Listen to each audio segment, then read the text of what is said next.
I didn't slam the door. I didn't scream. I just laid 3 keys down on the marble counter, one for the house, one for the car, one for the life he thought he owned. Each metal click felt like punctuation at the end of a long, humiliating sentence.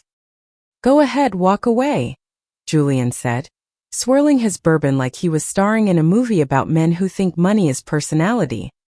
"You wouldn't last a week without me." He didn't even raise his voice.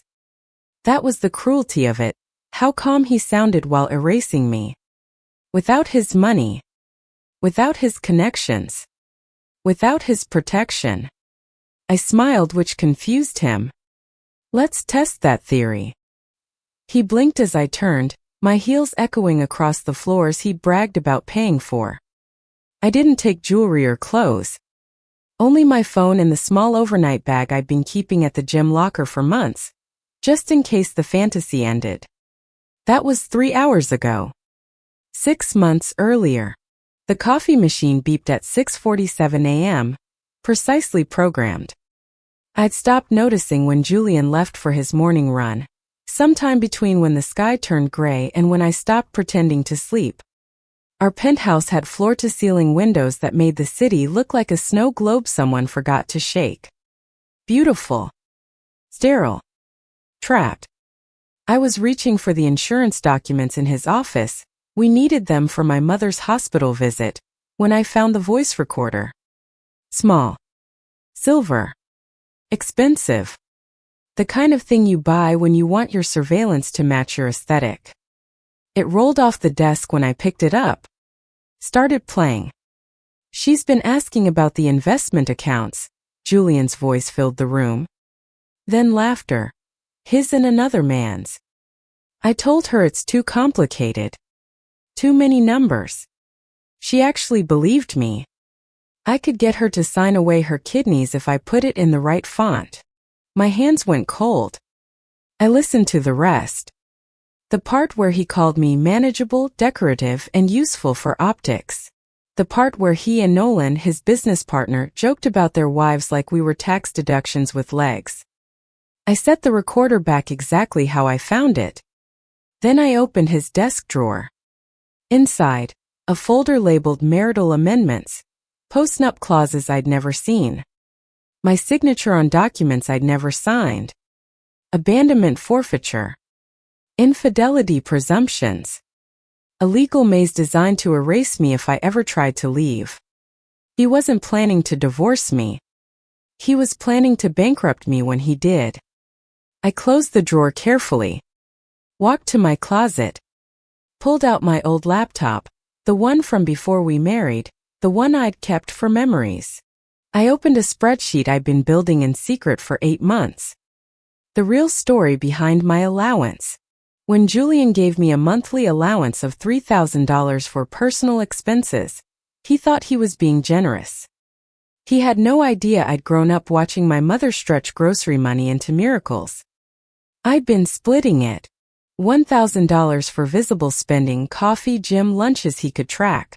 $2,000 into a separate account he didn't know existed. Then I started learning. YouTube videos on index funds at 2 a.m. Library books on compound interest. A secret online course on financial literacy I paid for with my birthday money, from his parents. I opened a Roth IRA. Started with $500. Then I got bolder, small trades, careful research, nothing flashy. Tech stocks before earnings. ETF rebalancing. The kind of boring, methodical investing that Julian would have mocked as pedestrian. In 8 months, I'd turned $16,000 into $43,000. Not enough to survive forever. But enough to disappear for a while. Enough to hire a lawyer he wouldn't see coming. Present day, the Langford Hotel. Now I'm sitting in the lobby of the Langford Hotel, sipping black coffee, watching my phone light up with his calls. 15 missed calls. 8 voicemails. I play one.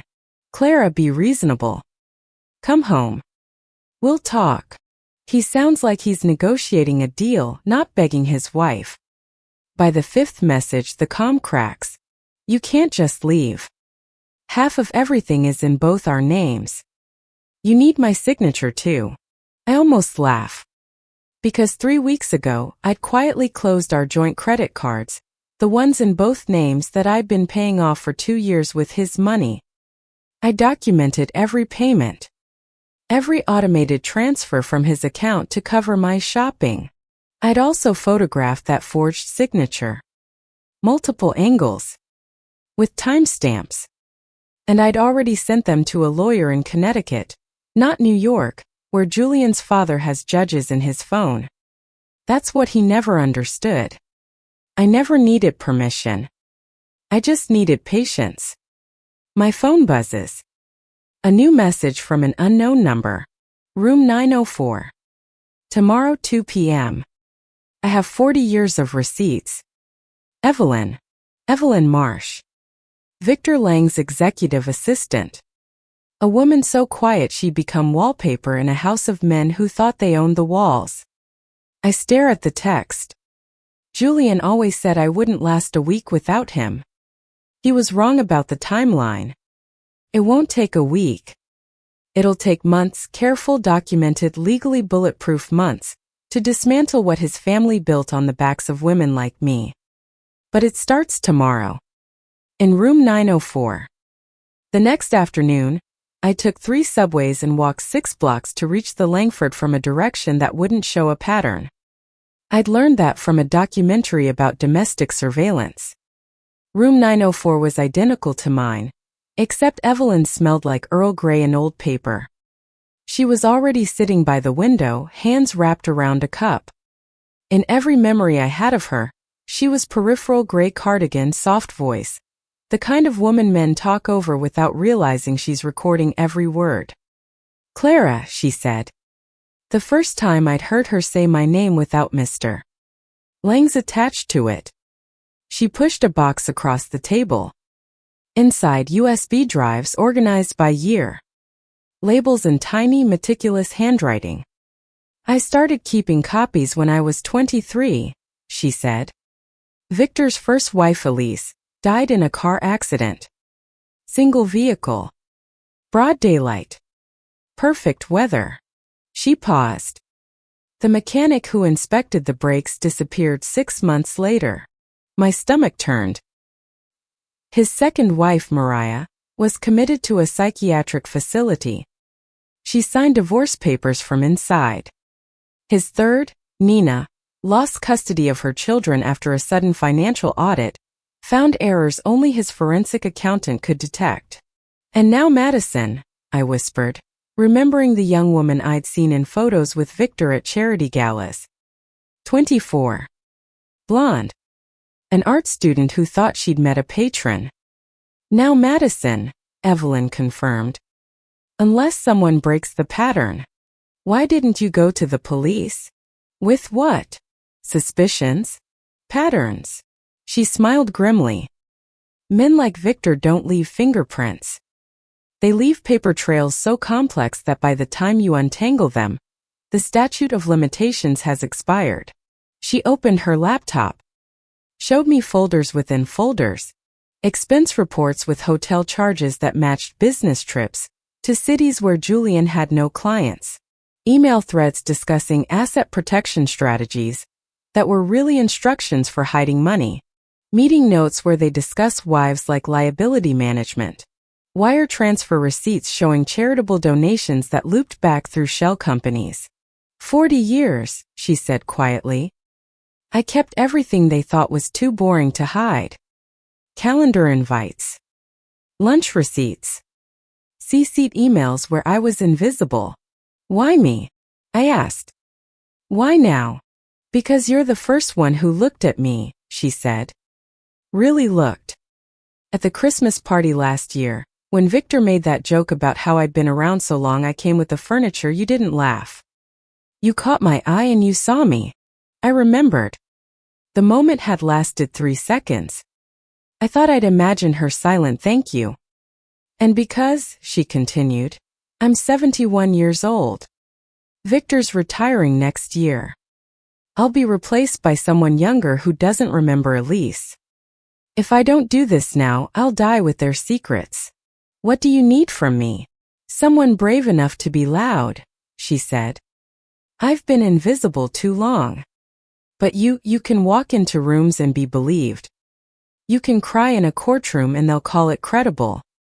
You can be the face of this while I'm the footnotes. It wasn't fair. But it was true. What's on the drives? Everything. But the SEC won't care about most of it. What they'll care about is in folder 7B. Trades made within 48 hours of private meetings. Stock movements that perfectly predict acquisitions that haven't been announced. Pattern trading that's either genius or illegal. She pulled up a spreadsheet. I cross-referenced Victor's calendar with Julian's trade confirmations. 37 instances over 8 years where Julian traded stocks 2 days before major corporate announcements. Announcements his father heard about in private equity meetings. Insider trading.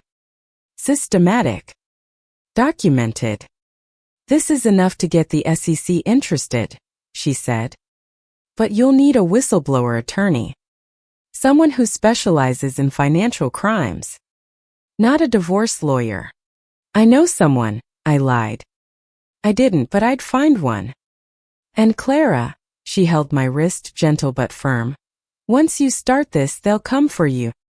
Victor has private investigators who specialize in destroying credibility. Julian will tell people you're unstable, vindictive, gold-digging.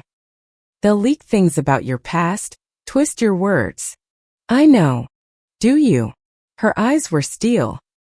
They'll say you slept your way into the marriage. That you're doing this for money. That you're a liar. Then I'll need to be a very well-documented liar, I said.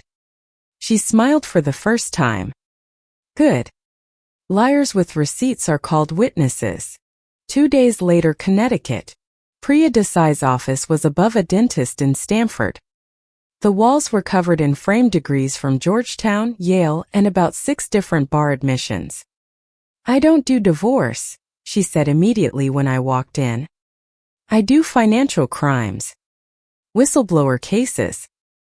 SEC complaints. Good, I said. That's why I'm here. I set Evelyn's USB drives on her desk. She didn't touch them immediately. Where did these come from? An executive assistant who's been documenting crimes for 40 years. Is she credible? She's meticulous. Not the same thing. She worked for the family since 1984. Perfect employment record. Never missed a day. Takes notes in meetings nobody thinks matter. I paused. And she's never asked for anything in return. Priya picked up the first drive. If this is what I think it is, we're not talking about divorce court. We're talking federal investigation. Years of litigation. Your name in newspapers. I know. Your husband's family will bury you in legal fees. They can try. She studied me for a long moment. Then she plugged in the drive. 2 hours later, she sat back in her chair. Holy shit, she whispered. This is a RICO case waiting to happen. What do we do first? First, we protect you. We create an LLC to hold your assets, something they can't touch during litigation. Delaware filing, registered agent, the works. Boring and bulletproof. Second, we file with the SEC whistleblower office. Not anonymously, that takes too long. You go on record, which means they take you seriously immediately. What's the timeline? Months. Maybe a year. The SEC doesn't move fast, but when they do move, they don't miss. She leaned forward. But Clara, the moment we file, your marriage is over. Not just emotionally. Legally, socially, permanently over. You understand that. It's already over, I said. He just doesn't know it yet. 1 week later, the dinner. Julian texted. Dad wants us at the estate. Dinner. 7 p.m. Not optional. I almost didn't go. But Priya said, go. Observe. Don't argue. Let them think you're compliant while we build the case. So I went. The Westchester estate looked like old money's idea of restraint. 12 acres, Georgian columns, a circular driveway designed to remind you whose house you're entering. Victor stood at the top of the steps, drink in hand, smiling like a man who'd never lost anything he cared about keeping. "Clara," he said warmly. "So glad you came to your senses." I smiled back. Said nothing. Inside, the dining room was set for 8. Victor and his new fiancée Madison, Julian and me, Nolan and Sienna Cho, and 2 hedge fund managers whose names I immediately forgot. Victor led the table conversation like a maestro. He told stories about building his empire from nothing, conveniently skipping the part where his father gave him $2 million in 1979. Then he turned to me. "Julian tells me you've been stressed," he said, voice dripping with concern. "I understand. Marriage is hard, especially when you come from different backgrounds." The table went quiet. "I came from Ohio," I said calmly. "Not Mars." Polite laughter. But Victor's smile tightened. Of course. I just meant you're adjusting to a different pace. Different expectations. It can be overwhelming for someone who's not used to corruption," I said. The laughter stopped. Julian's hand found my knee under the table. Squeezed. A warning. Victor's face didn't change, but his eyes did. "I'm sorry. I said corruption," I repeated, clearer this time. "You were talking about things I'm not used to. I'm not used to insider trading, tax fraud, and forging signatures on legal documents." "You're right. It is overwhelming." Sienna Cho dropped her fork. Victor stood slowly. "I think you've had too much wine." "I haven't had any," I said. "But I have had access to Evelyn's files." The room went cold. "Who?" Victor said, but his voice betrayed him. He knew exactly who. "Your assistant. The woman you've ignored for 40 years, while she documented every crime you committed in her presence." Julian's grip on my knee turned painful. "Clara, stop." "I already did," I said, standing. "I stopped 3 weeks ago when I filed a whistleblower complaint with the SEC. I stopped pretending this family was anything other than a criminal enterprise in good suits. Picked up my purse. "You'll be hearing from my attorney," I said to Julian. Then to Victor. "And from the federal government. Enjoy your dinner." I walked out into air that smelled like cut grass and gasoline. Behind me I heard shouting. Glass breaking. Victor's voice, no longer smooth, screaming about lawyers. I got in my car, hands shaking so hard I could barely hold the wheel. Then I drove back to the Langford and called Priya. "I just burned every bridge," I said. "Good," she said. "Burned bridges can't be crossed by the people chasing you. The SEC doesn't move like the movies. There are no dramatic raids at dawn, no handcuffs in the rain. Instead, there are letters. Requests for documents. Subpoenas delivered by polite men in cheap suits who apologize for the inconvenience." Started 6 weeks after I filed. Julian called me 12 times the day the first subpoena arrived. I didn't answer. By the evening, he showed up at the Langford lobby. The concierge called my room. "There's a Mr. Lang here to see you. Tell him I'm not available." "He's insisting. Tell him my attorney will contact his attorney." Silence. Then, "Yes, ma'am." I watched from my window as Julian paced the sidewalk outside, phone pressed to his ear, gesturing angrily at nothing. He looked smaller from 12 floors up. 3 months in, the investigation expanded quietly. The SEC brought in the FBI. White-collar crime unit. They started interviewing employees, investors, former business partners. Evelyn was questioned for 16 hours over 3 days. She never wavered. She brought binders, cross-reference notes, and a timeline so detailed the investigators asked if she'd been a paralegal in a previous life. No, she told them. Just a woman men underestimated. I was interviewed twice. The first time they were skeptical, looking for the angry ex-wife, the gold digger the woman scorned. But Priya had prepared me well. Stick to facts. Show documents. Let the evidence speak. When they asked why I'd married Julian, I said, because I was 26 and thought love meant someone choosing you. I didn't realize I was being collected. When they asked why I stayed, I said, because leaving required resources I didn't have yet. So I built them. When they asked if I wanted revenge, I paused. No, I said. I want accountability. Revenge is personal. Justice is structural. The lead investigator, a woman in her 50s with tired eyes, smiled slightly. Mrs. Lang. Hayes, I corrected. I've returned to my maiden name. Ms. Hayes, she amended. This is one of the most thoroughly documented cases I've seen. Most whistleblowers come to us with suspicions. You came with evidence. I had a good archivist, I said. Evelyn Marsh is remarkable, she agreed. But so are you. Most people in your position would have taken a settlement and disappeared. I thought about it, I admitted.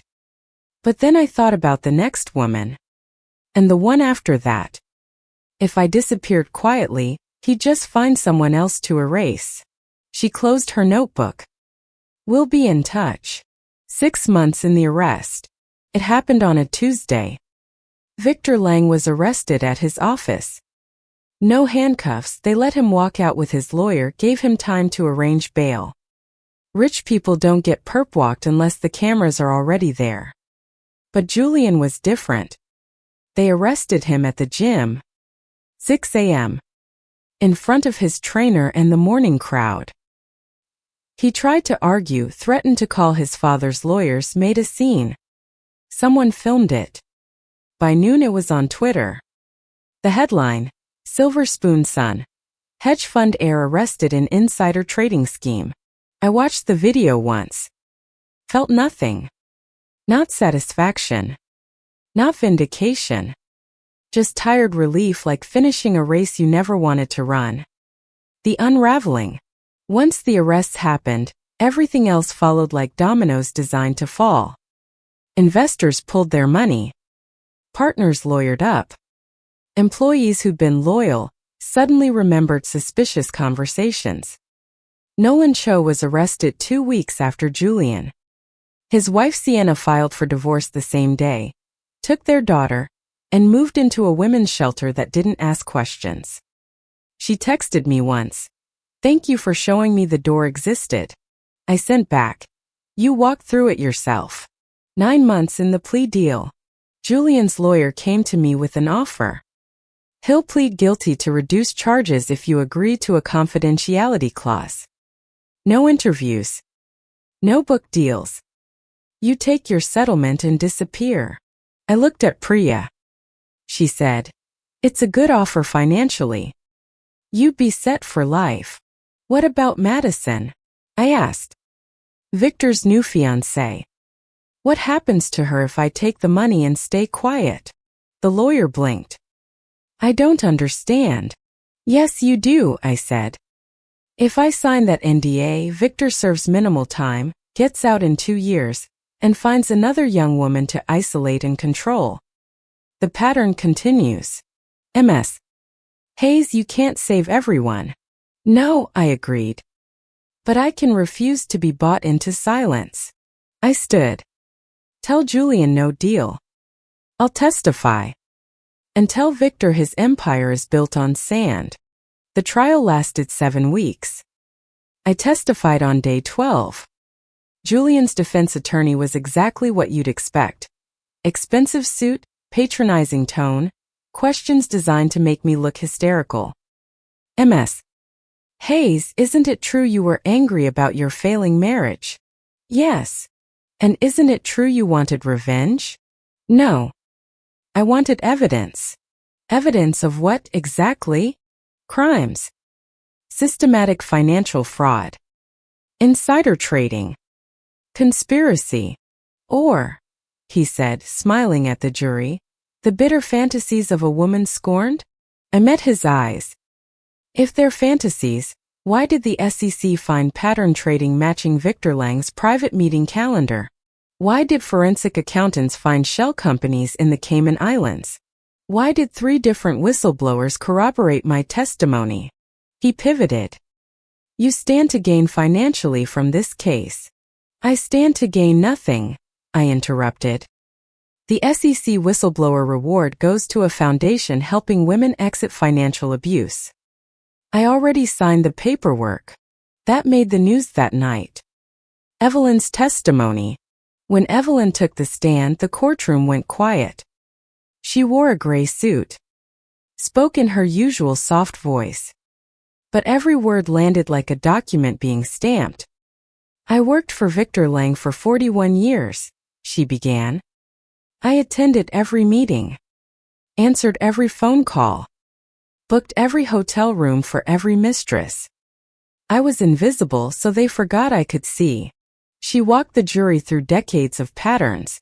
Wives who arrived hopeful and left broken. Business deals structured to avoid scrutiny. Threats made casually over lunch. Documents I was told to destroy but copied first. Why did you keep everything? The prosecutor asked. Because I knew eventually someone would ask the right questions, she said. And because I was tired of being the woman who knew where the bodies were buried, but was too afraid to draw a map. Are you afraid now? No, she said. I'm 72 years old. Fear is a luxury for people with time to waste. The jury loved her. The verdict. Victor Lang. Guilty on 14 counts. Sentenced to 12 years. Julian Lang. Guilty on 9 counts. Sentenced to 6 years. Nolan Cho. Guilty on 7 counts. Sentenced to 4 years. When the verdict was read, I didn't cry. I didn't cheer. I just exhaled for what felt like the first time in 3 years. Outside the courthouse, reporters swarmed. MS. Hayes, how do you feel? Do you regret coming forward? What's next for you? I stopped at the microphone. I don't regret telling the truth, I said. And what's next is making sure other women know that leaving is possible. Hard but possible. What would you say to women in similar situations? I thought of Elise, who died in a suspicious accident. Mariah, who was institutionalized. Nina, who lost her children. Document everything, I said. Take photos. Save emails. Open a separate bank account even if it only has $20 in it. Build an exit plan in secret, slowly, carefully. I paused. And find your Evelyn. Find the person who sees you when everyone else looks through you. You're not alone. You just haven't met your witnesses yet. The Ember Foundation operates out of a small office in Brooklyn. 3 rooms, bad lighting, and a coffee maker that sounds like it's gasping for air. But we've helped 247 women exit controlling relationships. We offer financial literacy classes, budgeting, credit repair, investment basics, legal referrals, pro bono attorneys who specialize in family law, safe documentation strategies, how to gather evidence without getting caught, exit planning, where to go, what to bring, who to call. Evelyn runs our documentation workshop. She teaches women how to spot financial abuse, recognize patterns, and build paper trails. Every receipt is a sentence, she tells them. Every bank statement is a paragraph. Together, they tell your story louder than his lies. Sienna Cho volunteers 3 days a week. She facilitates our support groups, women who've left and women planning to leave, sitting in a circle, sharing strategies like resistance fighters planning escapes. I stayed for 8 years because I thought love meant loyalty, Sienna said in our last session. But loyalty to someone who's destroying you is just betrayal of yourself. As for me, I live in a small apartment in Queens. One bedroom. A kitchen table where I eat breakfast alone without anyone critiquing my toast. I don't miss the penthouse. I don't miss the marble counters or the view or the careful performance of being Mrs. Julian Lang. What I miss is simpler. I miss who I was before I learned to shrink. But I'm rebuilding her. Slowly. Madison's call. Last month, I got a call from an unknown number. MS. Hayes, this is Madison Lee. I was engaged to Victor Lang. My heart stopped. Are you safe? Yes. I broke it off after the trial. But I need help. He's been calling. Sending gifts. His lawyer sent me a letter saying I owe him for a car he bought me. You don't owe him anything, I said immediately. Where are you? New Jersey. Staying with my sister. Stay there. I'm sending you my attorney's number. Don't respond to Victor or his lawyers. Don't feel guilty. You didn't do anything wrong. Silence. Then quietly, thank you for testifying. I read the transcripts. If you hadn't, I think I'd be planning a wedding right now. You're safe, I repeated. That's all that matters. After we hung up, I sat in my kitchen and cried. Not from sadness, but from the strange, overwhelming relief of knowing the pattern had finally broken. Julian's letter. 6 months ago, I received a letter from Julian. It came from a federal correctional facility in Pennsylvania. 3 pages, handwritten, surprisingly vulnerable. He apologized. Said prison had given him time to think. That he'd been raised to see women as assets, marriages as mergers, love as leverage. I don't expect forgiveness, he wrote. But I want you to know I finally understand what I did. Not just the crimes, the cruelty. The way I erased you while you were standing right in front of me. I read it twice. Then I wrote back. 1 page. I appreciate your honesty. I hope you use your time to become someone who doesn't need to shrink others to feel tall. But my forgiveness isn't something you're entitled to earn. It's something I give myself when I'm ready. I haven't heard from him since. I don't need to. The farmhouse. On weekends, I drive upstate to a small farmhouse I bought with my settlement money. It's nothing fancy, 2 bedrooms, a porch that creaks, windows that face east so the sunrise wakes me gently. There's a garden I'm learning to tend.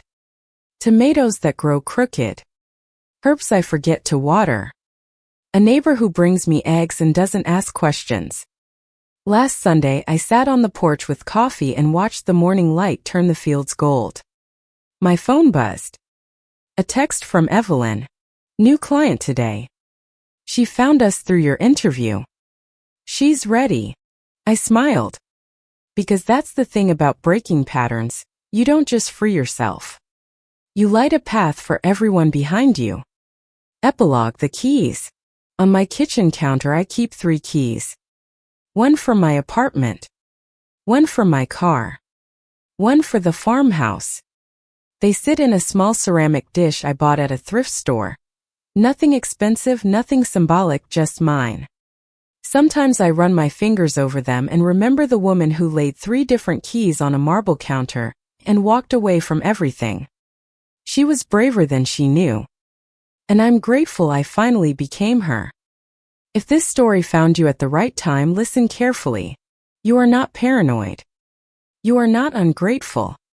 You are not crazy. If you're reading this in secret, deleting your browser history, listening on low volume, I see you. Start small. Open a bank account at a branch far from home. Save $5 a week in cash. Take photos of important documents. Remember the numbers. National Domestic Violence Hotline, local legal aid, trusted friends who won't tell him. Freedom isn't a single moment. It's 1,000 tiny choices that add up to a door you didn't know you were building. And when you finally walk through it, you'll realize you were never too weak to leave. You were just too strong to leave without a plan. Build the plan. Find your Evelyn. Document everything. And when you're ready, lay down the keys. The marble counter doesn't own you. You were just borrowing it until you found something better.